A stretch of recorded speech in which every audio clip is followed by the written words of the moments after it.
কথায় আছে মাছে ভাতে বাঙালি। তো ইলিশ মাছ তো আমাদের জাতীয় মাছ। এই মাছ না খেলেই তো হয় না। তো হ্যালো এভরিওয়ান, আসসালামু আলাইকুম। আশা করি আপনারা ভালো আছেন। এখন আমি ইলিশ মাছ ভাজতেছি। দেখেন, এখন ইলিশ মাছের সবার ঘরে ঘরে ইলিশ মাছ যে এত সবার পছন্দের মাছ। তো এখন ভেজে ভুনা করব আর পেঁপে দিয়ে রান্না করব। তো মাছ ছাড়া তো বাঙালির কোনো কিছুই চলে না। মাছ হলেই বাঙালি খুশি, কারণ যে কোনো মাছই হোক হলে মাছ হলেই খুশি। তা ইলিশ মাছকে এমন কোনো মানুষ আছে ইলিশ মাছ পছন্দ করে না? ইলিশ মাছ সবারই পছন্দ। তো সাধ্যের মধ্যে যার যেমন হয় তেমনই খায়, তার ছাড়া তোর উপায় নেই, খেতে তো হবেই, চলতে তো হবেই। তো আজকে আমি এভাবেই রান্না করতেছি। দেখেন, ইলিশ মাছটা ভালো করে একটু হালকা করে ভেজে নিলাম, খুব বেশি কড়া করে ভাজি নাই। তো এখন বাটা মশলার অনেক স্বাদ। মাছ আছে যে দেখতাম গ্রামের দেশে, এখনও আমরা বাটা মশলাই খাই। তো আমি ভালো কিছু রান্না করতে গেলে আমি কত কষ্ট হলেও আমি সবসময় মশলাটা বেটে দেই। দেখেন, মরিচ বেটে দিয়েছি, জিরা বেটে দিয়েছি, পেঁয়াজ বেটে দিয়েছি, কারণ ইলিশ মাছে অন্য কিছু দেই না, শুধু জিরা মরিচ বাটা, হলুদ লবণ মরিচ এগুলি সুন্দর করে এভাবে দেখেন কষিয়ে নিলাম। টকবগে বলক উঠলো। এখন দেখেন মাছটা আমি ছেড়ে দিব, কারণ মাছটা একটু 30% ভেজে নিয়েছি।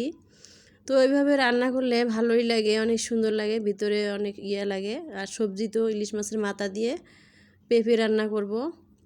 তো তরকারিটা দেখেন কেমন, কত সুন্দর কালার হয়েছে, অনেক সুন্দর রং হয়েছে। দেখেন, দেখলে খাইতে ইচ্ছে করে অনেক। এদিক মধ্যে আমার হাজব্যান্ড তাড়াতাড়ি যাবে খাওয়ার জন্য, তারা দিচ্ছে, ওনাকে কষান করে তুলে দিব, কারণ উনি খাওয়ার জন্য বসে আছে, কারণ উনি অফিসে যাবে তাড়াতাড়ি।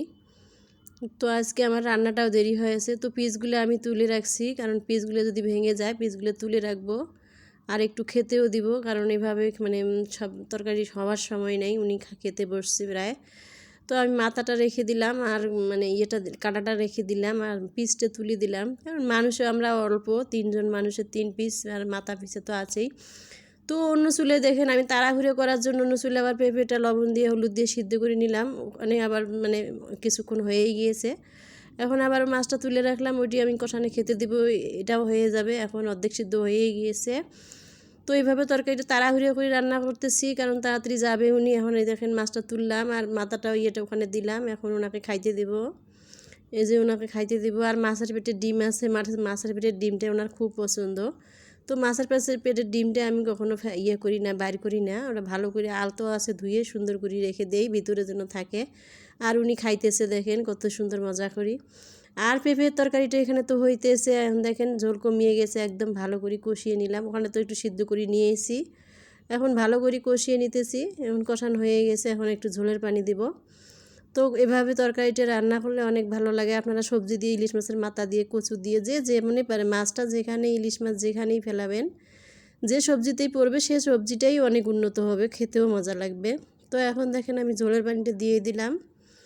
পেঁপের তরকারিতে একটু টকবকে বলক উঠলে এটা নামিয়ে দেব। আর ওদিকে আমার হাজব্যান্ড তো খাইতেই বসেছে, উনি প্রায় চলেই যাবে। তো এটা তরকারি থাকলে রাত্রে খাবো, আর লোকজন নাই খাওয়ার। তো আজকে মনে করেন এখন আমরা যারা মাছ আছি এইভাবে রান্না করে, এইভাবে আমি রান্না করলাম। তো আমার এই বাটা মশলার তরকারিটা রান্নাটা অনেক ভালো লাগে। আজকের মতো যদি এই তরকারিটা কারো ভালো লাগে আর তাহলে আমাকে একটু লাইক কমেন্ট শেয়ার করবেন। আর একটু ভেন্ডি ভর্তা করতেছি, যে ভর্তাটা রাতের জন্য করে রাখি, গরম গরম ভাতের সাথে খাবো। তো আজকের মতো বিদায় নিচ্ছি, আল্লাহ হাফেজ।